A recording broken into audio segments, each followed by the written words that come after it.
And so I'm just going to, God didn't give me a note.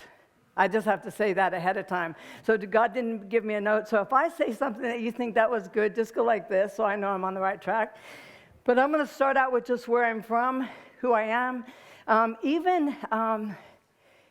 Raise your hand if you've never heard me speak. Oh, how cool is that? All right, so I'm going to start from the very beginning. I was born, I was in recovery for a while, and we'll get back to that, but I'm in recovery for a while.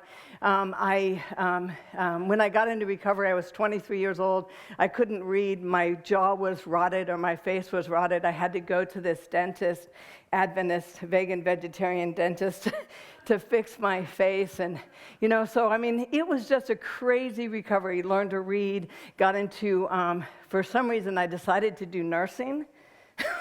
So my first semester after I learned to read was anatomy, physiology, and pharmacology. And I'm crying. I'm saying, God, is this a joke?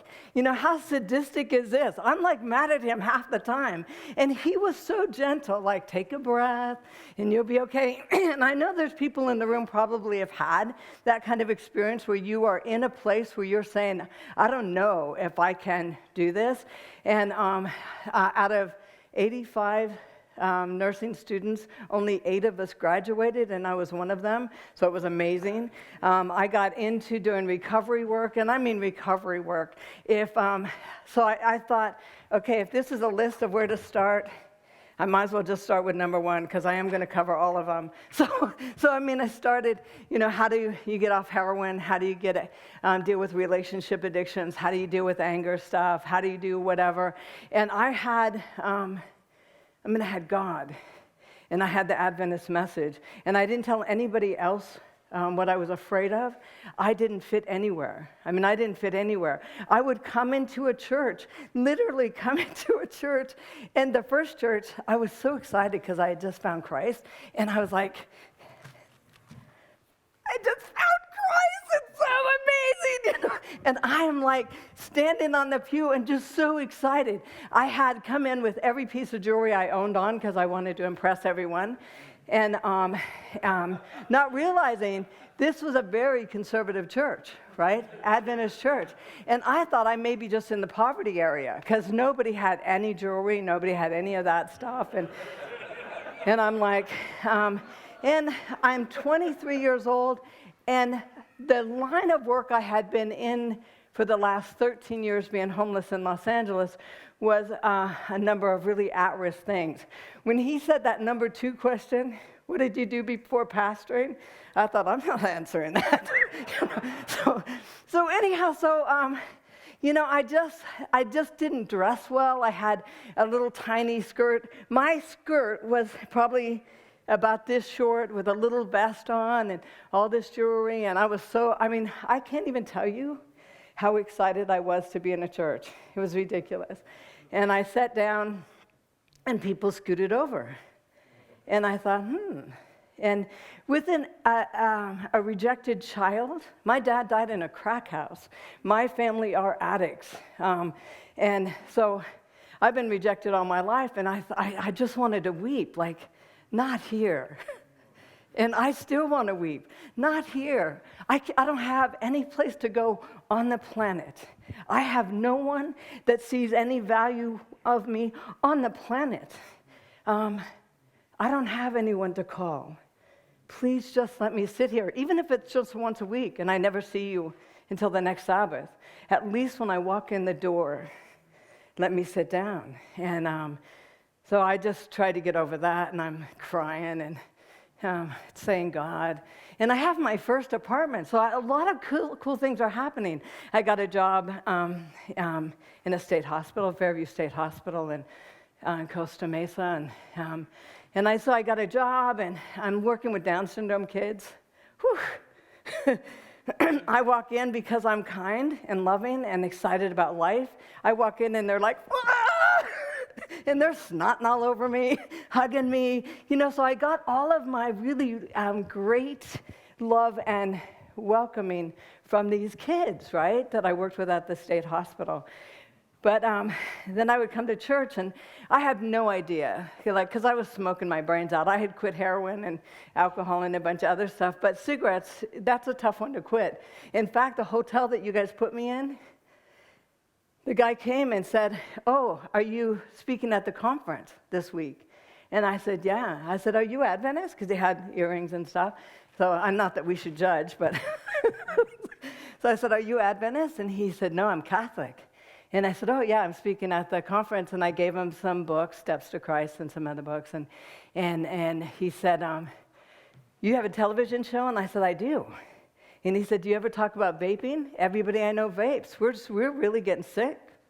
And I said, "No, but if I was going to talk about vaping, can I interview you this week?" And he said, "You can." You know what? So even at that place, it's like, we just have. There's a lot of work to do. So so I'm literally coming in, dealing with this church, and I'm smoking my brains out. And that made me think of the vaping, but I'm smoking my brains out, and I couldn't stop smoking. And so being a good Adventist, and I thought I was one, but I should take that back. I was an incredible Adventist, even at that time.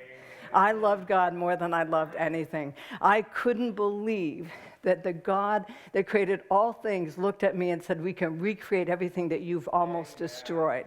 And so to me, I was just thrilled. So anyhow, I would get in my car and light up, because I was smoking 2 or 3 packs of cigarettes a day. Anybody with me? Anybody have a history like that? But anyhow, so I'm smoking all these cigarettes every day.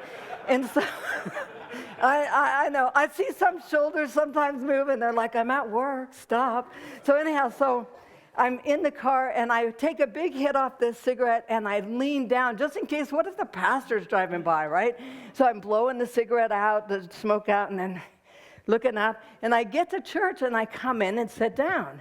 Well, I don't realize that I'm sitting next to the person that's allergic to the entire planet, right? So they're vegan, vegetarian. I smell like a cigarette, and their throat is closing. So I don't realize the combination that's going on. But I do feel, from a rejected kid's point of view, scooting away, right? And so there were times that I would come in and I would think, I just don't fit. And then I thought, they have potluck every week. I have to go out of my way and make something. I was homeless for 10 years. I didn't have a kitchen most of that time. You know what I mean? And so I'm not a very good cook, but I can follow any recipe. So I made the most beautiful pork roast you've ever seen in your life. Martha Stewart had nothing on me, and I walked in, put it right on the table. And everybody is like, "Are you Adventist?" I am Adventist. How many times do I have to tell you guys that? So anyhow, it didn't get eaten. I didn't find out for a while that pork roast was not something you bring to potluck. But anyhow, so I realized after a while that maybe the cigarettes are the issue. Maybe people are smelling the cigarettes.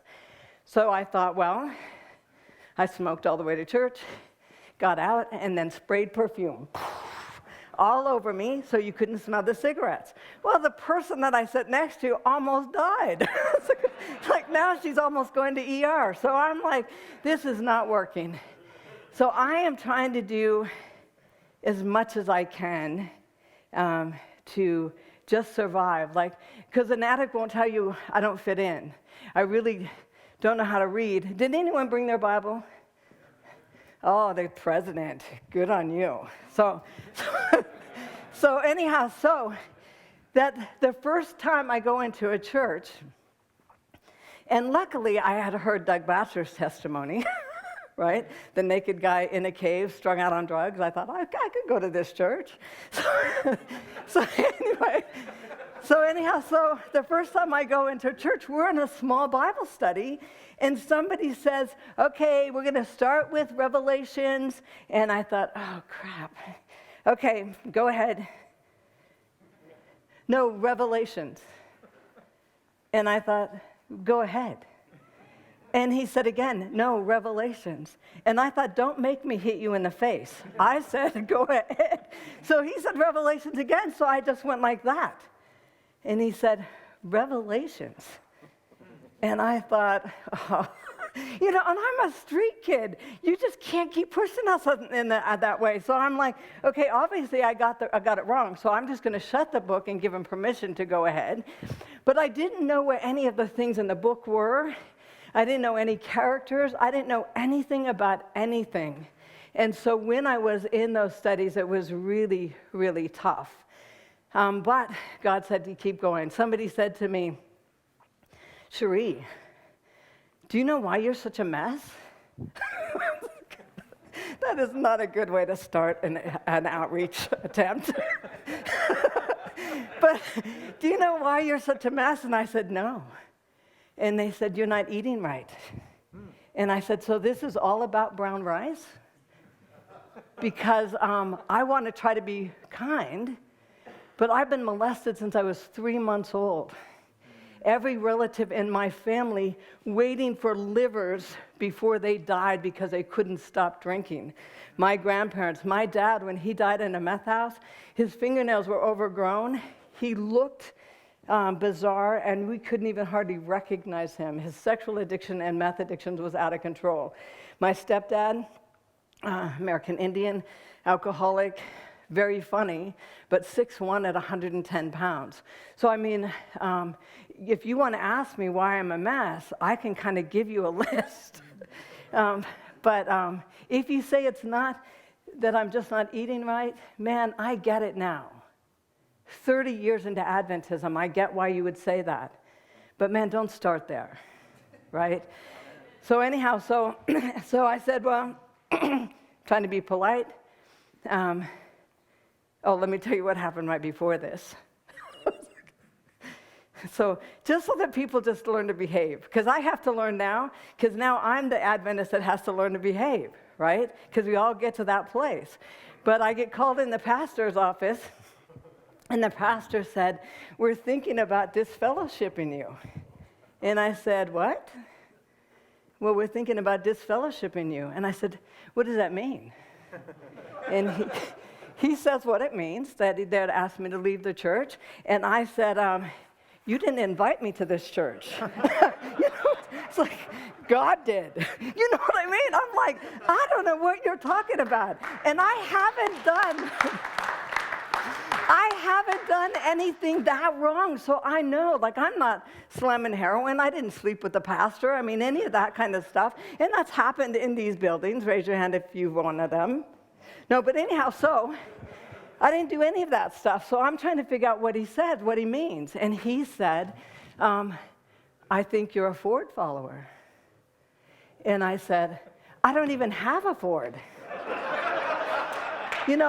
And if that's a problem for you, I won't get one. I have no preference either way what car I drive, right? So he's saying that we have found out that you've been going over Desmond Ford's house pretty frequently. And I thought his wife, Jillian, is trying to teach me about eating right and PMS. She has been so kind to me, it's unbelievable. And they have invited me to their house a lot. Des never said, hey, you want to study something? He never said that. He said, hey, do you want to have lunch? Right? And so what I said to him is I said, you have it all wrong. He has not taught me anything. I don't know what this controversy is about. I love them, and they have been very kind to me. And being homeless and teeth missing and all that kind of stuff, it was a stretch. But anytime Jill said, you want to come over, I wanted to sit on her lap and say thank you, because I was a rejected kid, right? So I was susceptible to kindness.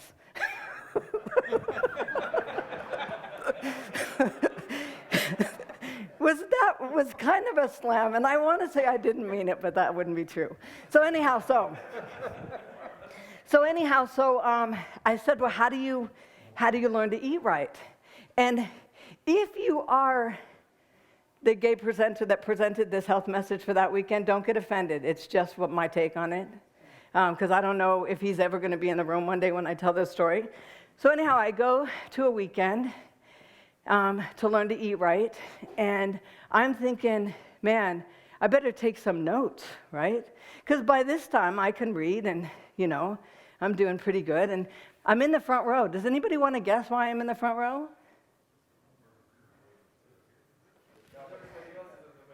No, that'd be a good one. I'm ADD, and I can't concentrate unless I'm in the front row, right? If somebody moves their hair or does anything, I get sidetracked.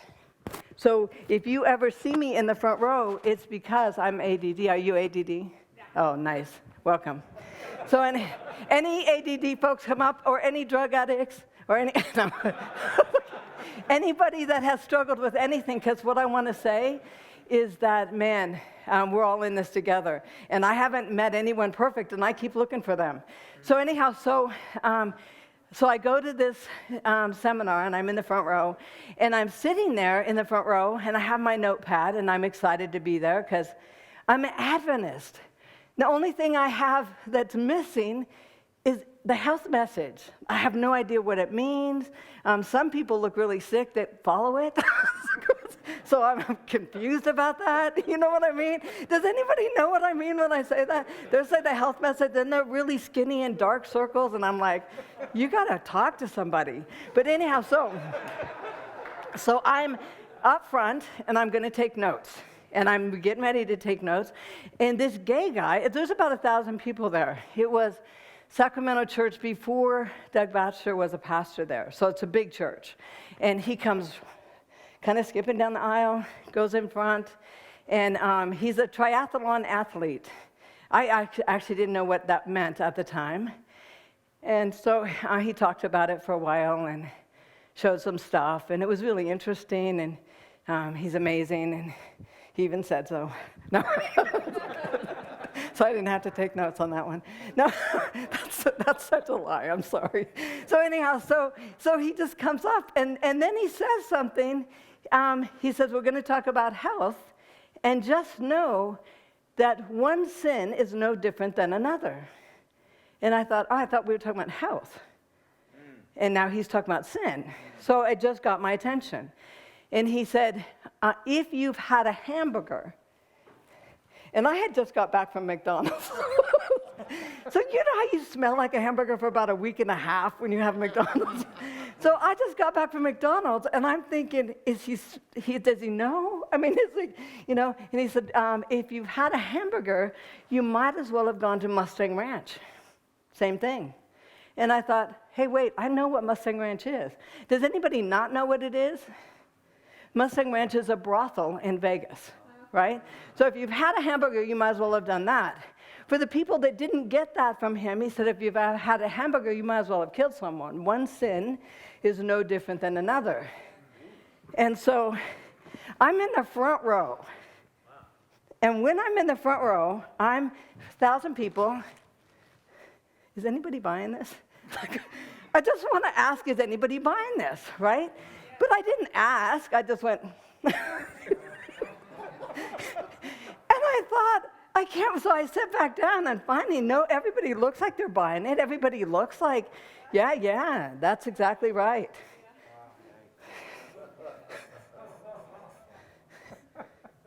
I think for 10 minutes, my arm was going to have to be just cut off. I had no blood in it, so I had to switch. Then I had to put both of them up. And it was obvious I was not going to not say something. So I said, he finally said, what? And I said, does the Bible talk about the sin of pride anywhere? Because if it does, you're in trouble. Right? If one sin is no different than another, and all your awards and everything you just showed us, and then everybody just got quiet. Have you ever been in a room where somebody said something inappropriate and no one says a thing? Probably because they don't want to get fired. But anyhow, so everybody's quiet, and I thought this is probably a good time to leave. So I have to walk all the way. I'm in the front row now. Walk all the way out. And when I walk all the way out, I am so scared. Because what if walking out of this church this day means it's the last time I'm in the house of God, right? I'm not going to survive, right? So it was the scariest walk for me ever. And I get back to my place, and I just am weeping.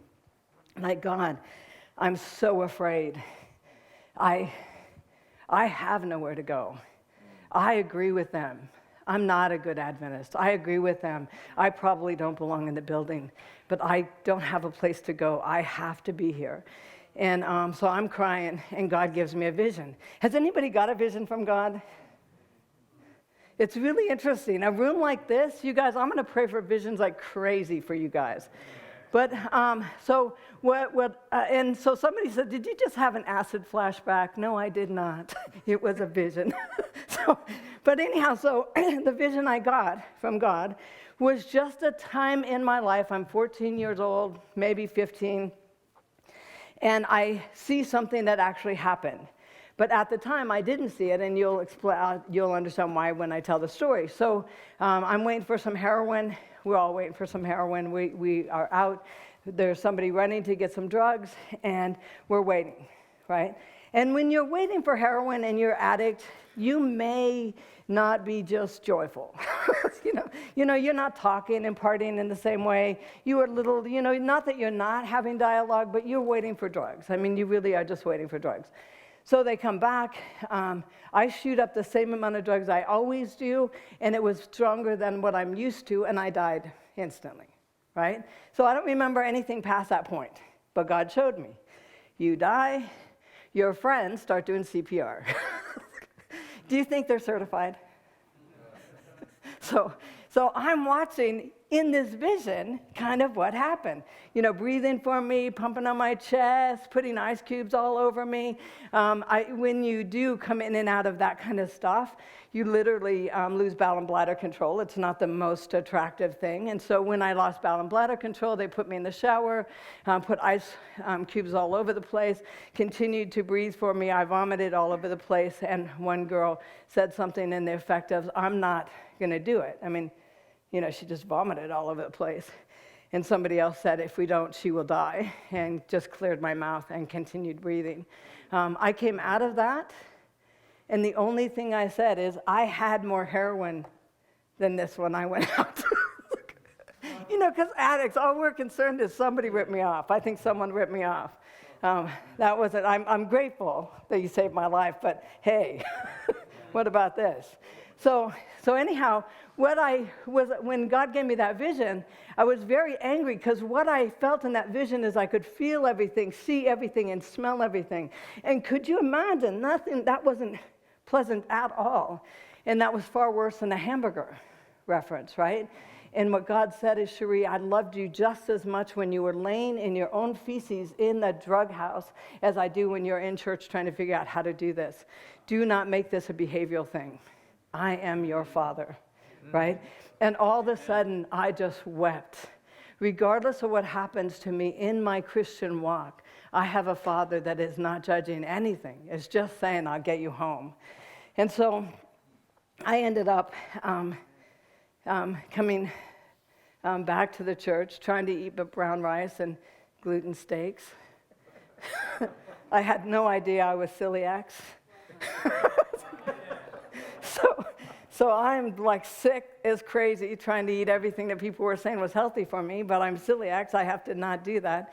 But anyhow, so I tried to do the whole thing, and I eventually realized that I just don't fit in. And I couldn't fit in. I it was just pretty tough, right?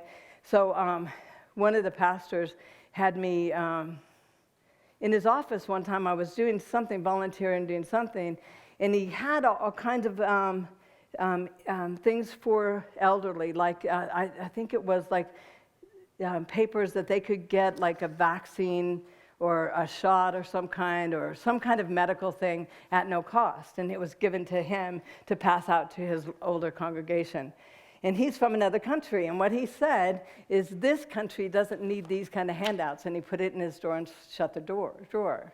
And I thought, I'm out of here. I just can't do this anymore. So I left the church. When I left the church, I was trying to figure out how. I was working now at Sutter Hospital in Sacramento. I was trying to do my whole career thing. But when you leave the church, I don't know about you guys. Sometimes I'm sure, I won't even say raise your hand if you've ever thought about leaving the church, because you're at work. But, everybody has those times where you just think, you know what? I don't want to fight through this one. I don't want to do this one. I'm done with this one. And then you put somebody that's a little unstable like me, is that we just don't get through those times as easy as you guys do. So anyhow, I left, and a friend of mine says, hey, what do you do for fun? And I'm thinking, I'm still trying to do recovery, right? So, and it's been a while. I've been clean for now 10, 15 years. I'm working in hospitals. And she said, no, fun. And I said, man, I don't know. And she said, I just got a job at the Philharmonic as a fundraiser. Have you been to a concert? And anybody been to a classical concert? I had not. Could you imagine? So I had not. So I said, no. And I laughed at her. I said, you know what? You know how when you go through the airport and the alarms go off? That's what's going to happen when I walk into a classical concert, right? It's just they're going to know that, I'm sorry, where are you from? I just thought it's just not going to work. And she said, oh, that's stupid, just come. And so I said, okay. And I thought, I don't even know what to wear. And she said, wear wherever you want. Wear jeans if you want. Wear a gown if you want. It really doesn't matter anymore. You just wear whatever you want. And just for anybody who hasn't heard the story, what do you think I wore? A gown, are you kidding me? And I looked hot. I wore a gown, and it was the first time in my life that I saw myself. I'm, in my 20s, and I look in the mirror, and I have this gown on, and I'm thinking, what's happening here? How does God take a homeless heroin addict, and I have silverware that matches in my drawer? I was so proud of that. But how does he do that kind of stuff? And I'm just thinking, how beautiful, right? And my girlfriend is late. She told me not to be late, but she's late, and she's feel bad about that. And you can't just walk into the concert, she tells me. And so we're rushing to get to the concert hall. We get there late, and so she says, let's just sneak through the backstage entrance. Does that sound like a good idea, President? So I said to her, can we get arrested for that? Because I haven't been arrested in a long time, right? And I'm in recovery, right? And so she said, I don't think so. And I'm like, either you know or you don't. I don't think so is not an answer. So anyhow, she said, no, we won't. So we go in. As soon as we walk in the backstage entrance, these two guys stop us. What are you doing? You're not supposed to be back here. I said, I know. Tell her that. And I totally knew that. And so he started to explain, we have our instruments back here. We leave all of our stuff back here. We don't like the general population in here because, it's just something might get stolen or whatever. And so he explains that. She's listening. I'm mad. And finally she looks at me and she looks at him and she said, she's never even been to a concert. And he looks at me like I was a foster child, right? He's like, never? And I said, never. But I wanted to say my friend Debbie, that was a cheap shot, So he says, never. And so he sings to me a line from this particular concert.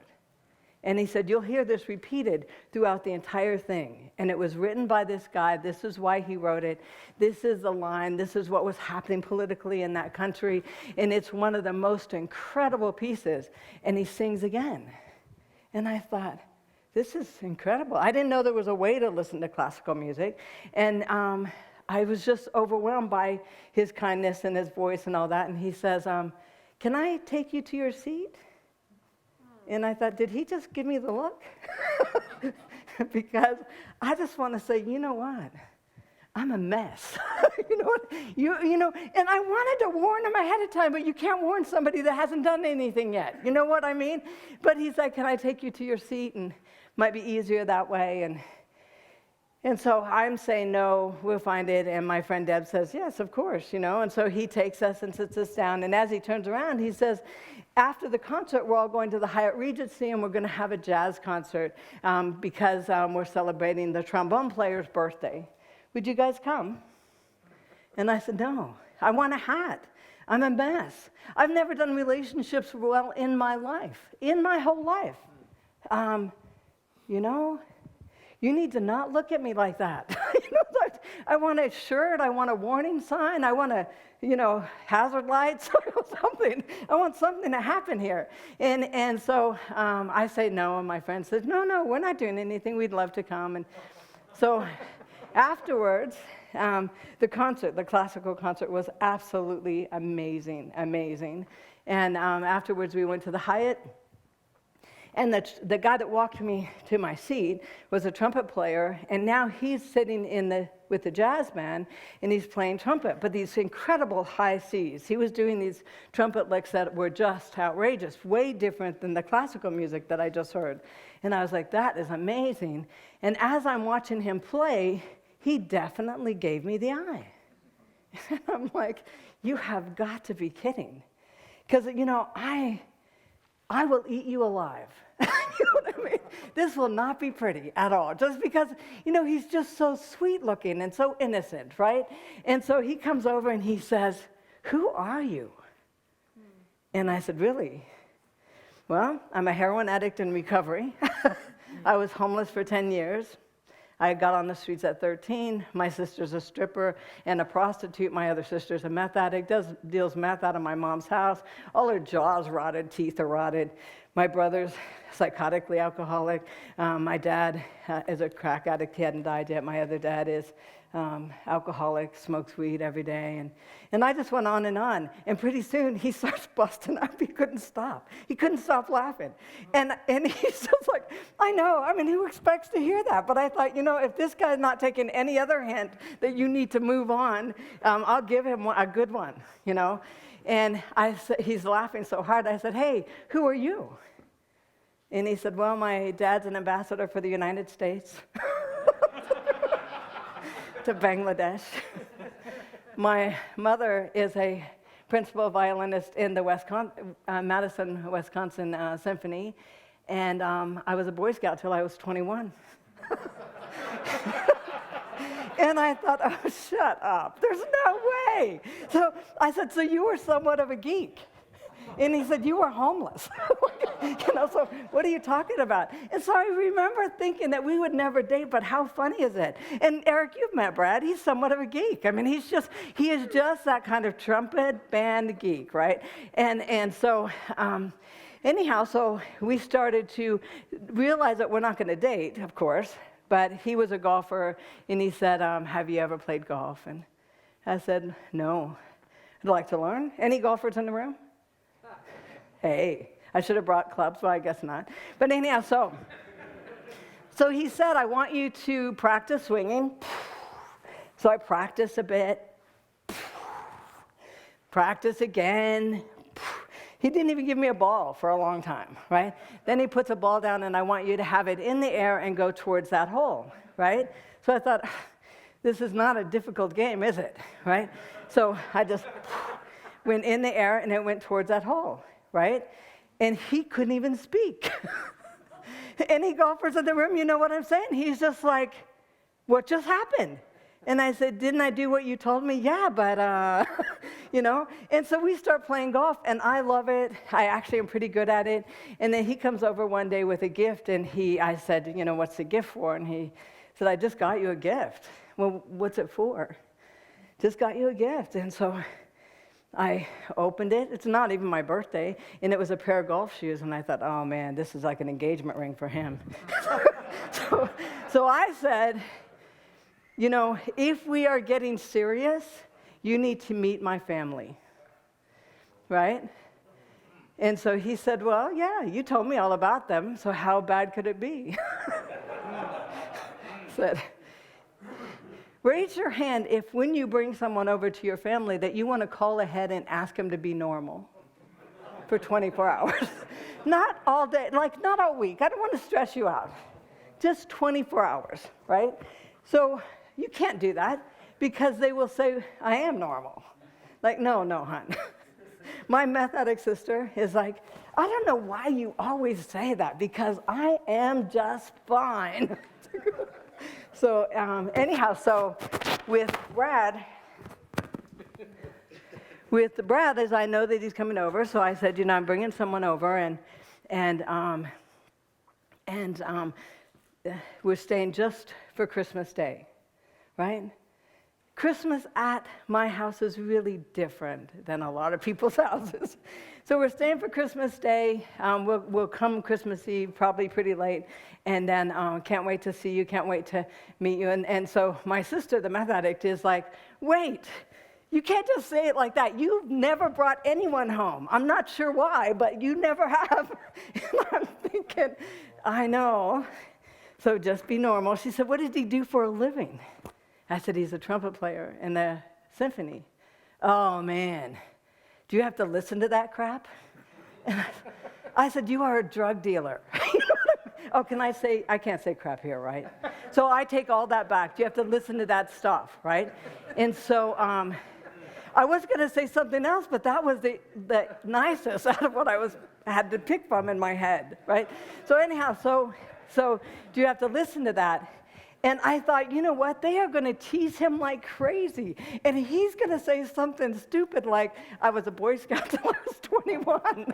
You don't say that with a room of druggies, And so anyhow, so we show up late. They are trying to put us in the same bed, right? I'm an Adventist. We choose not to sleep with each other until we're married, right? And so, and not that, raise your hand if you slept before you were married, because I haven't found very many. You did not sleep together? You did, all right. So the only brave ones here, but I started asking people, after my daughter got molested by her Bible teacher, I started asking people, did you sleep together before marriage? Only 2 or 3 said, no, we didn't.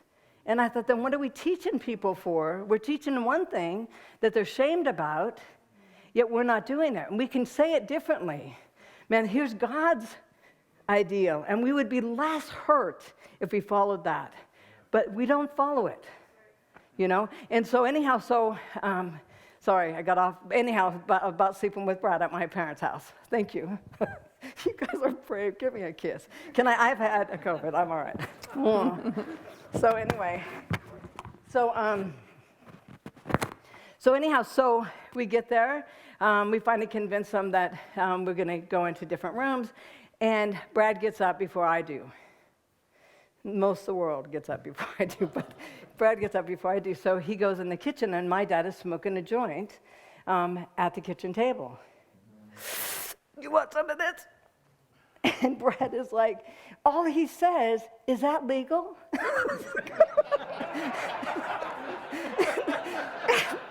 And so my dad is saying, who the heck did she bring home? Like, what do you mean, is that legal?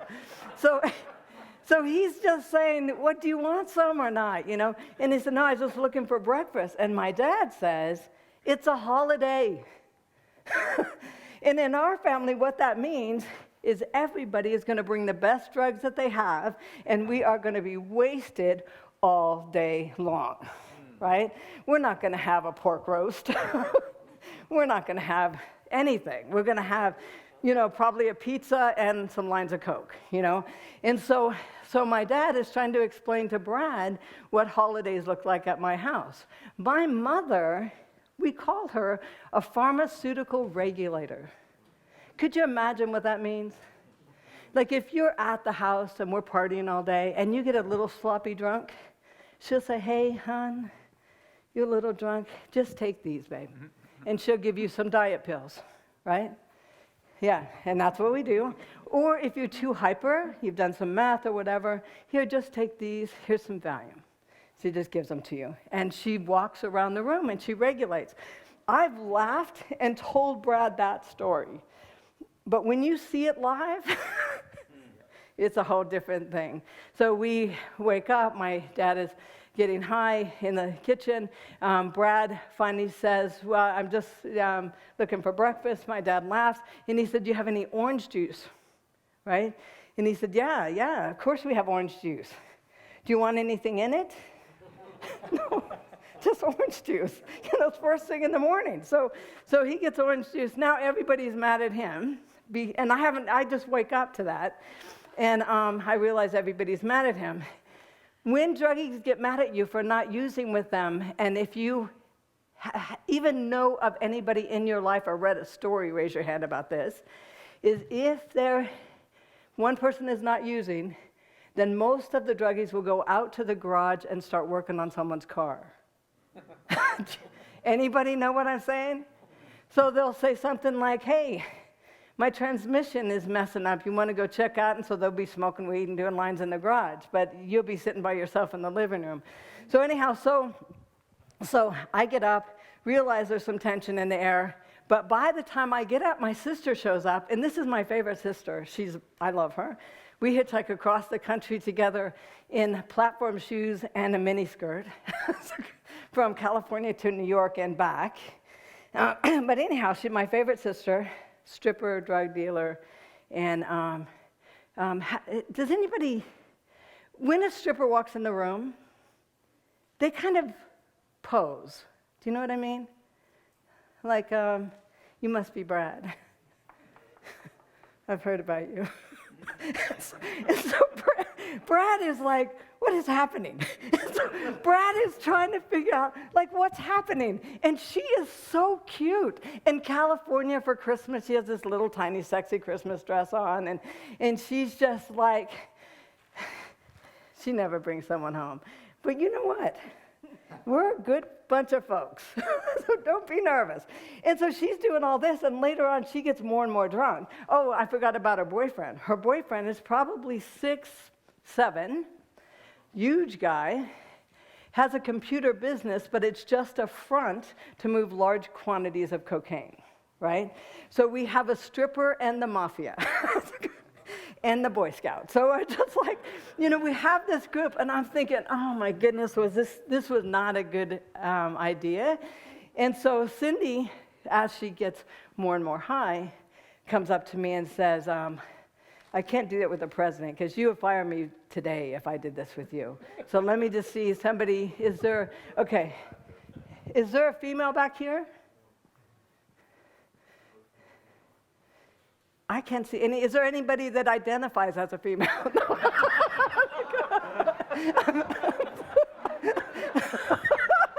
I'm sorry. So I'll just have to use you. So anyhow, so my sister gets more and more drunk. And she comes up to me and she says, do you notice anything different? And I said, no.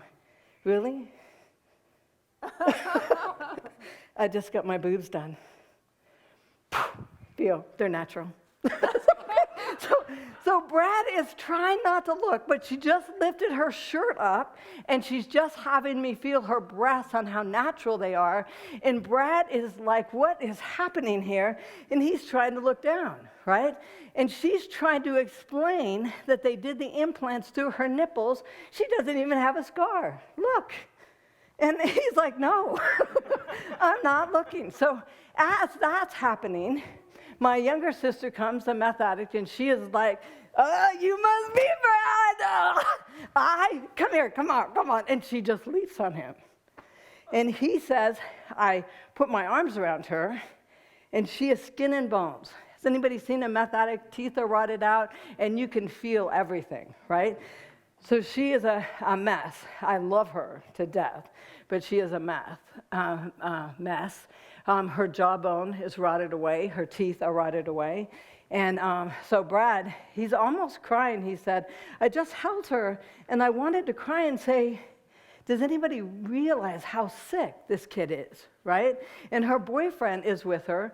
If you've ever seen meth addicts that are making their own meth, sometimes they'll have meth sores or crank sores everywhere. And because they pick and they pick and they pick. And both of them were just covered, right? And they both look like whatever batch you just made, man, I would get rid of that. And when I talk about them, I'll just tell you something that happened last month and then bring me back to this date, whoever remembers to do that. But last month, I get a call from my sister, who I love, the meth addict, and she said, you're going to hate me. You are going to hate me.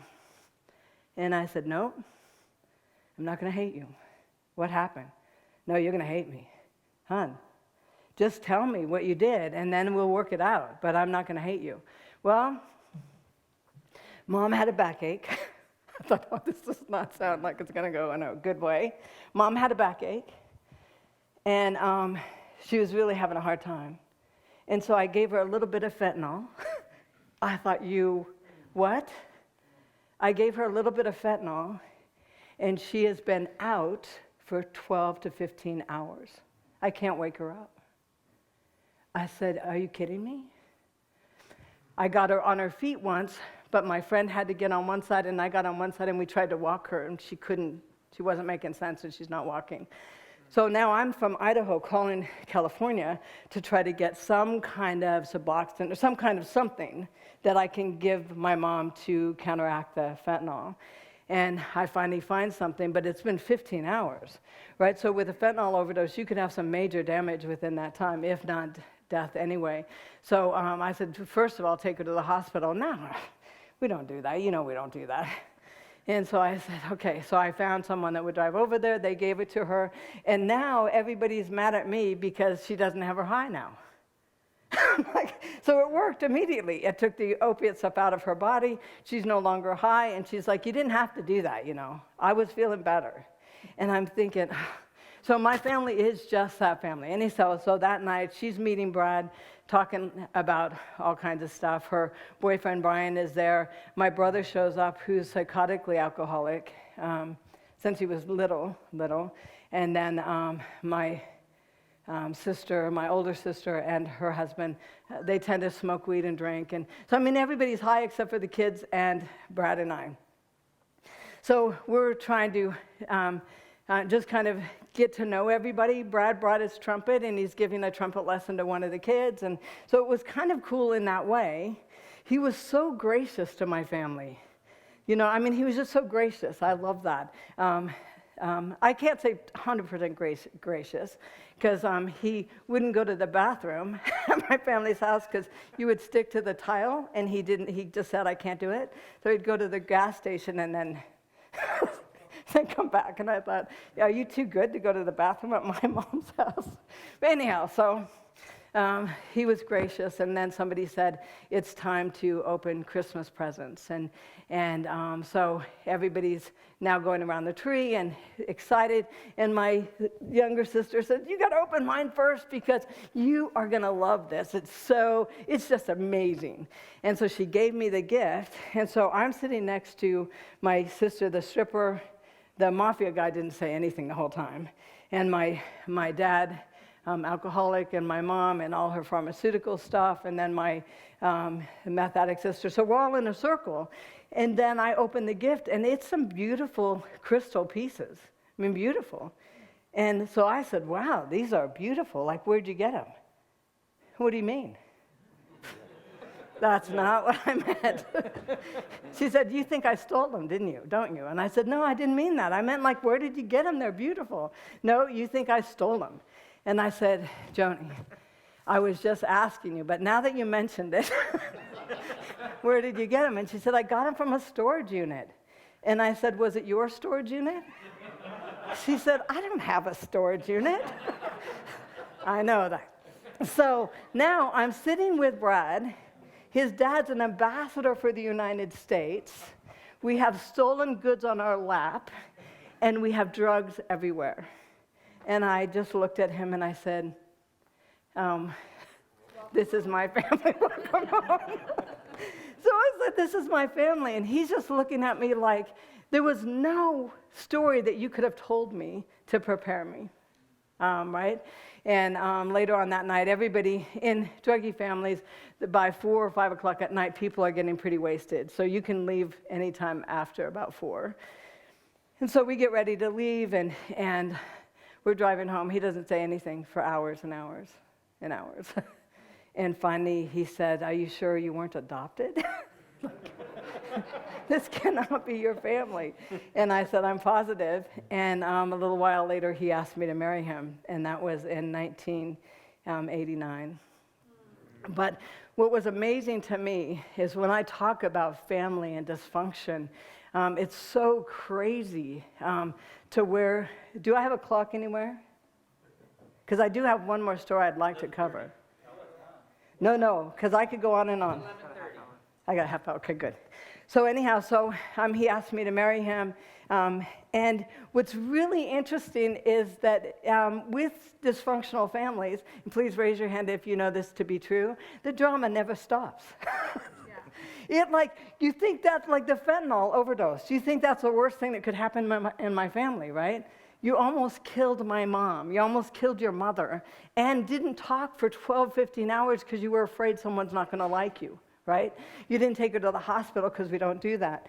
So I get a call, and my dad, my mom's boyfriend, not my dad, but my mom's boyfriend, is in the hospital, and they think he's going to die.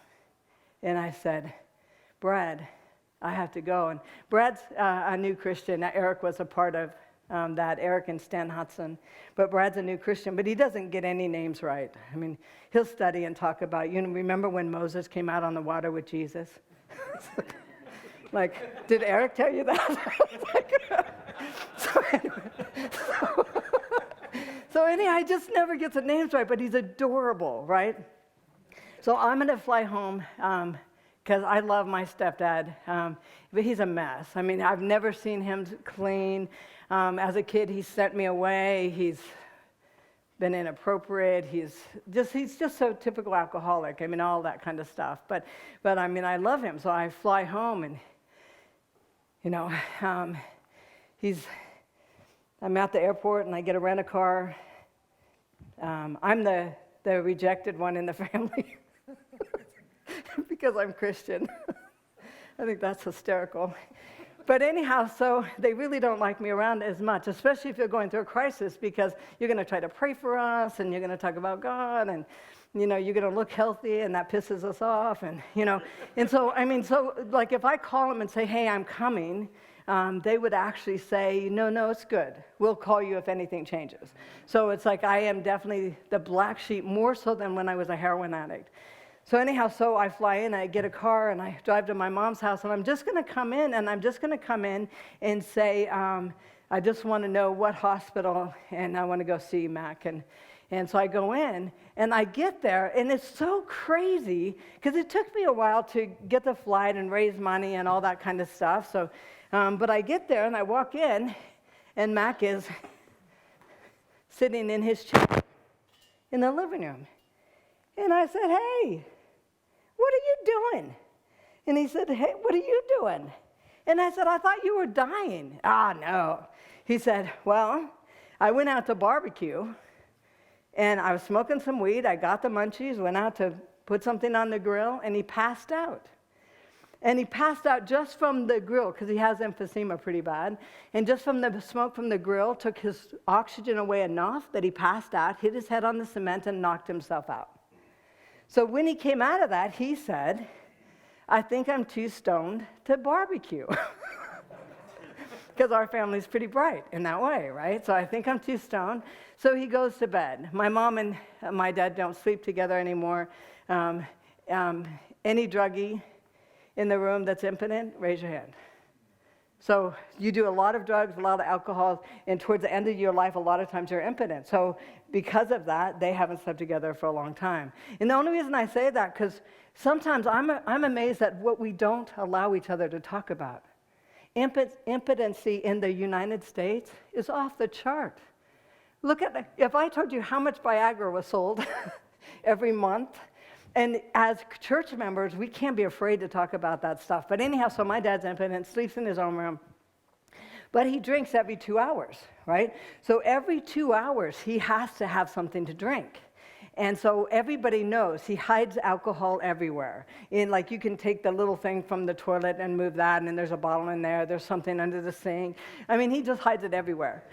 So anyhow, so nobody sees him for a few hours. And he doesn't get missed for a few more hours. But then finally somebody's like, where is he? It's like I haven't seen Mac going around or being around the house. And so my mom goes into his room, and he's just laying there. And she said, I just went up to him, and I thought, is he dead? And she lifted his arm, and his arm fell like a rag doll, and she starts screaming. I knew one day I would come in, and you would be dead, and I would be left to deal with all of this. And so she's now furious, because she's been telling him to stop drinking for a long time. And so her way of coping is just to focus on that, like, you son of a gun.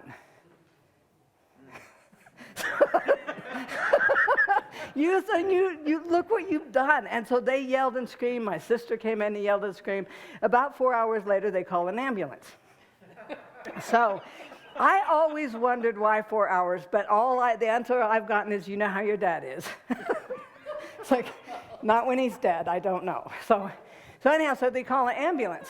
But apparently what my dad was saying to me when he was sitting in his chair is, I kept screaming, Cheri, I am not dead. I'm not dead. But he said I couldn't move anything. I couldn't move my toes. I couldn't wiggle anything. I saw movies where they said, blink your eye for yes or no. He said, I tried to blink my eyes and couldn't. But I knew that any moment I was going to be abducted by aliens. So I had to tell someone. And so does anybody know alcoholic delirium? My dad has not had anything to drink for about 12 hours. He's severe alcoholic, and now he is psychotic as can be, right? So he's waiting for aliens to come in. When the ambulance drivers came in with the gurney and with their white jackets on, my dad inside is yelling, they are not ambulance drivers, these are aliens and they are taking me. Do you know what they do? And in his mind, he's thinking of every conspiracy thing he's ever watched where they do sexual experiments and all kinds of stuff, and he said that was in his mind. They drop him at the hospital. Do you think that my family said he's severe alcoholic? Because they found out. Did you say sure? How cute are you? That's because you're president. No. But you know what? They didn't, because druggies don't tell their stuff, right? So they don't share that with anyone. So when they drop him off, because the ambulance driver said he's not dead, of course, he's got a pulse, he's not dead. So they're going to take him to the hospital. So they take him to the hospital, and nobody says that he's alcoholic. And they start doing all kinds of stuff. And they Librium, and they start giving him all kinds of stuff because he's definitely going through withdrawals like crazy. It takes him a few weeks to get his mind back, but he had a subdural hematoma from the fall, which caused him pressure on the brain, which caused the paralysis, and then he went into all that kind of withdrawal stuff. So anyhow, by the time he gets done with all that, he's sent home and as happy as can be. They did something to relieve the bleeding from the brain. He said, I feel better than I've ever felt. They said I had some kind of clogged stuff up there, and so they kind of did some of that, cleaned out some arteries, and he's just like, man, this is amazing. And he said, then he starts smiling. I said, what? And he said, no, never mind. No, what? And now he's smiling like he just a kid that's going to get ice cream or something. And I said, what?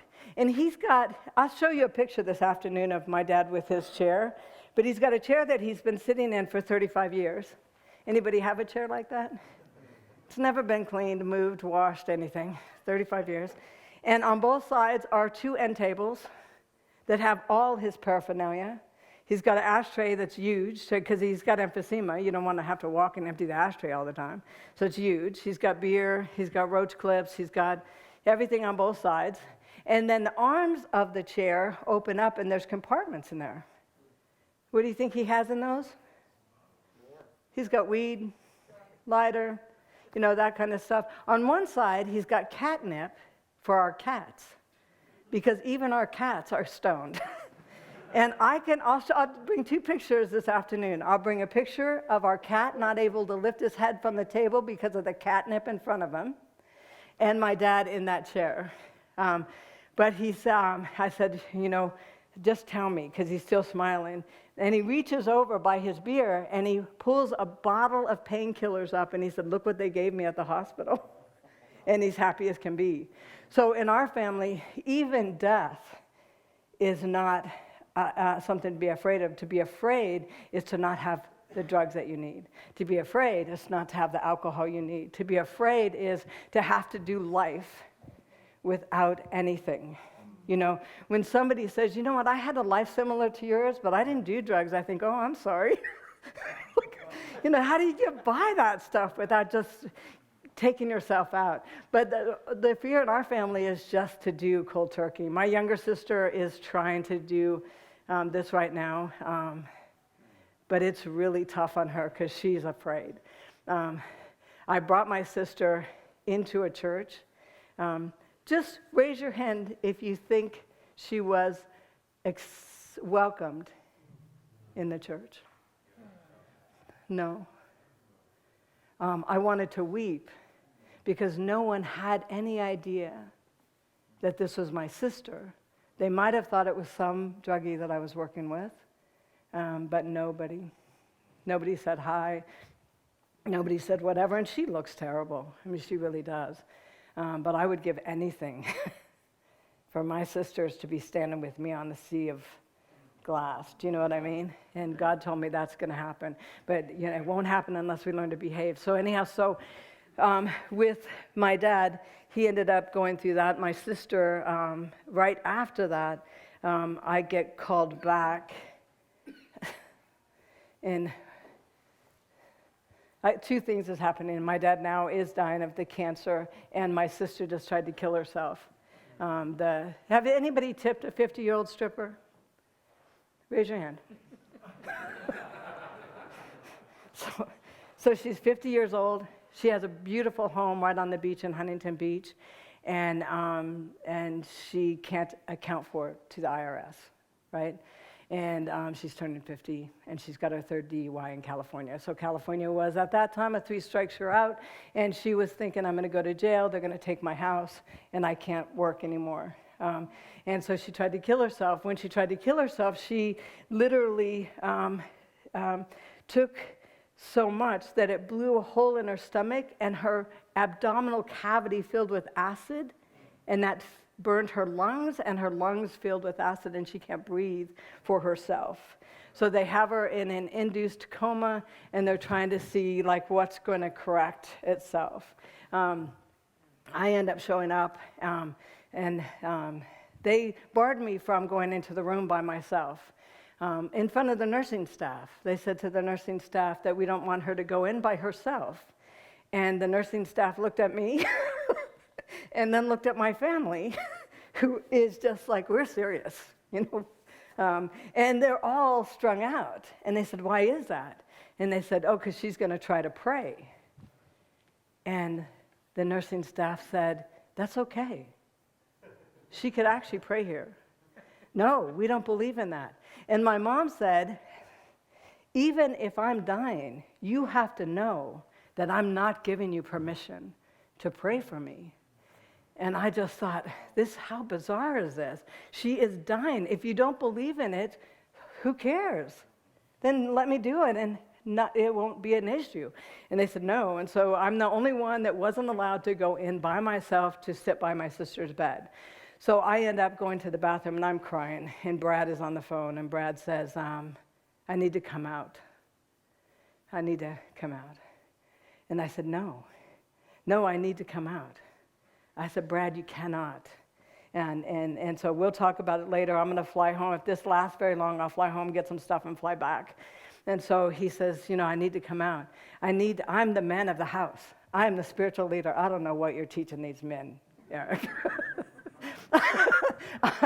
I am now the spiritual leader. He wasn't even Christian for the first 15 years of our marriage. So, I'm the spiritual leader. And I said, no, Brad, they will eat you alive. They don't want prayer or anything. And so, anyhow, I get called by a group out of Yosemite, Greeley Hill, and they were doing a youth event, and they said, would you just break from the hospital, come and do a talk here, and then you can go back. And I said, I think she may die.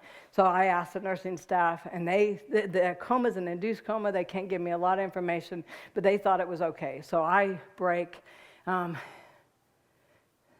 before I broke, I tried to get a pastor to do an anointing. I just want to say, I called everywhere. For one, I'm out of town, so people didn't know me. And I didn't limit it to whoever has oil. And then I went and bought oil, so I just have my own oil. but I want you to do this anointing. And so they would say, is she Christian? I said, no, she's a stripper and a drug addict. Man, if anybody needs to be anointed, a stripper drug addict does. You know what I mean? She's never had a chance in her life to understand that there's a God that sees her.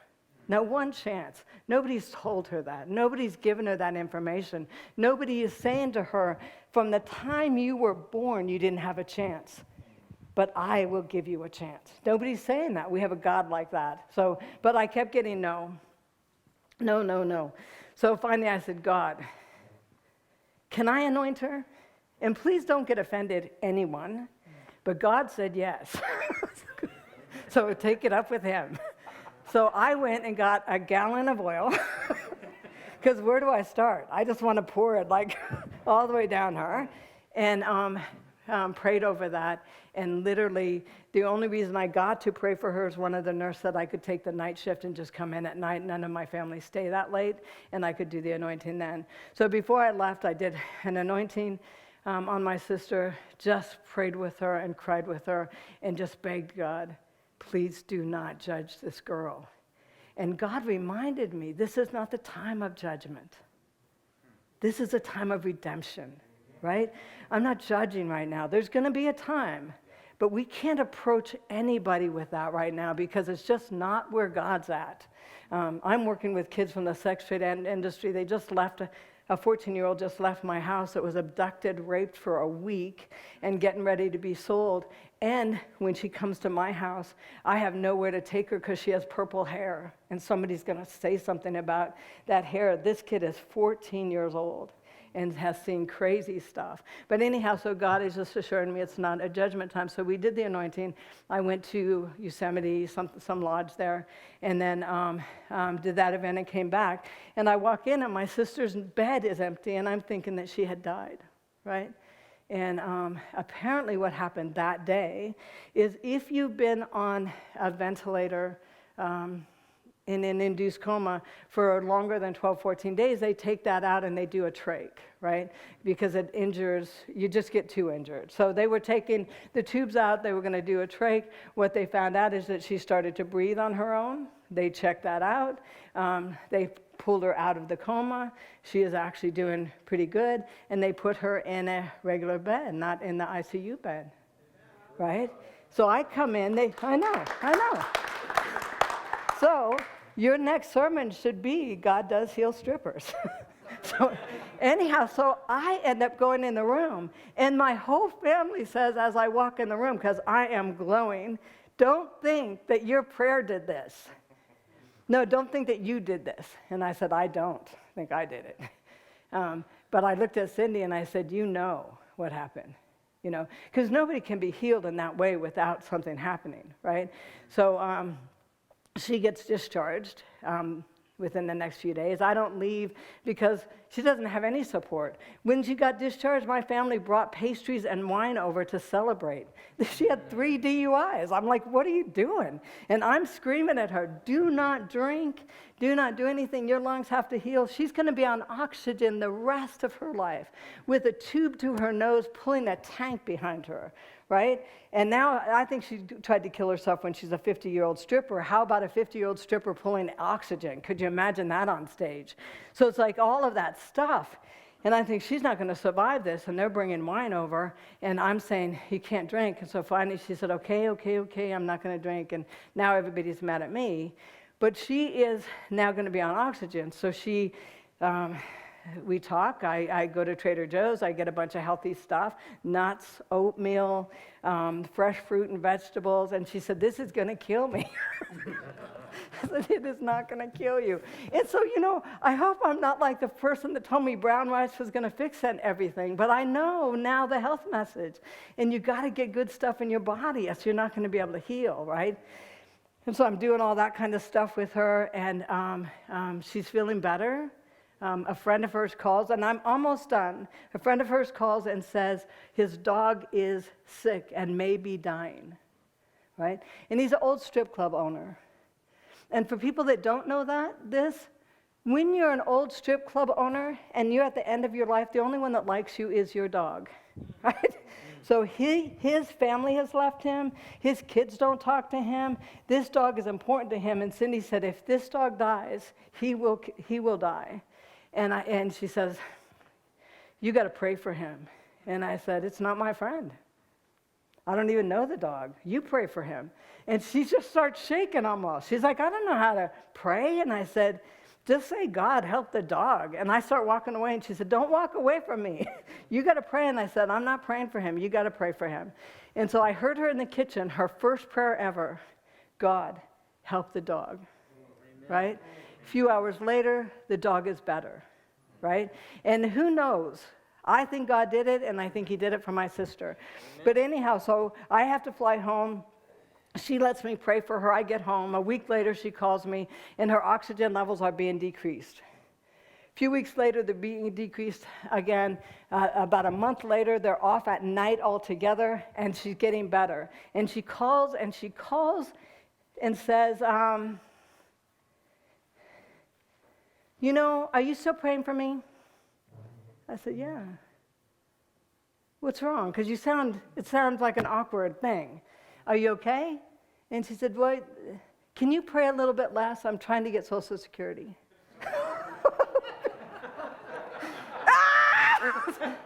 There's no way. So when we later on today talk about addiction, I want you to know that I talk about addiction because I am from a family of addicts, and everybody I work with is coming out of those lifestyles. And the only thing that's going to heal them is the church. The only thing that's going to heal them is God. The only place they have to come into out of the darkness is the building. And we are not ready. Right? And so I just want to say a few things. Man, everybody in this room probably can give a revelation seminar that will change my life. Everybody in this room could teach the health message probably that will give me years onto my life probably if I followed it. Everybody in this room could do that. But not many people in this room knows how to love the unlovable, knows how to talk to an addict, knows how to talk to somebody that's generationally just messed up. And it's easy once you know, but you're not going to do anything for them until you know, and you're definitely not going to get them in a revelation class until you get to know who they are and be friends with them.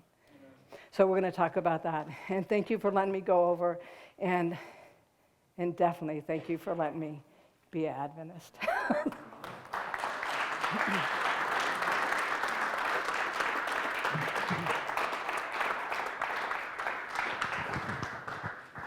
Thank you, Cheri. You're welcome. Every time I hear you speak, I'm blown away by what God is doing in your life, and he's done, and that he's continuing to do it. I have said this before to Cheri. I'm not sure if I've said it to you, but I got to be Cheri's pastor for 6 years, and everything she said about the time we had is true, and there's a lot more. She doesn't know, and I didn't know at the time what God was using her to do in me. I was an Adventist kid from a very, very clean Adventist family who didn't know how to talk to non-Christians. How does that work with the Great Commission? Not well. I knew how to talk to Adventists really well. And God knew what he was going to do with me. I didn't. So for 6 years, I had the blessing of having somebody like Cheri teaching me how to see people. How to see people that I didn't want to acknowledge existed because they were uncomfortable. They didn't live like, they didn't see the world the way I saw the world. My issues and their issues are so different. I didn't know even what to do. And Cheri repeatedly, mostly graciously and sometimes forcefully, and mostly both, would say, if you want to help them, here's what you need to do. I didn't know God was going to take me to Riverside, California, where my church was filled with people in recovery and who had the kinds of questions and lives and invited me the kinds of social events that Cheri is talking about. Those are the kinds of things God knew I was going to have. So I'm telling you that now for one very, very specific reason. You have absolutely no idea who is going to walk through your church when you get home, your church doors this week. And if Cheri is here because you need to see somebody that before you couldn't see, if Cheri is here because before you didn't know what to say, and maybe now you at least have an idea where to start, so you can at least start. Because once you start, it turns out God takes you over from there. And I tell you this, and I'm so grateful for how you have lived your life openly, Cheri. And I used to think you are totally unique. I've never met anybody else like you. But there is a quality in you that I discovered is true for people in recovery or trying to find their way to some kind of hope. I've never found more grace than there.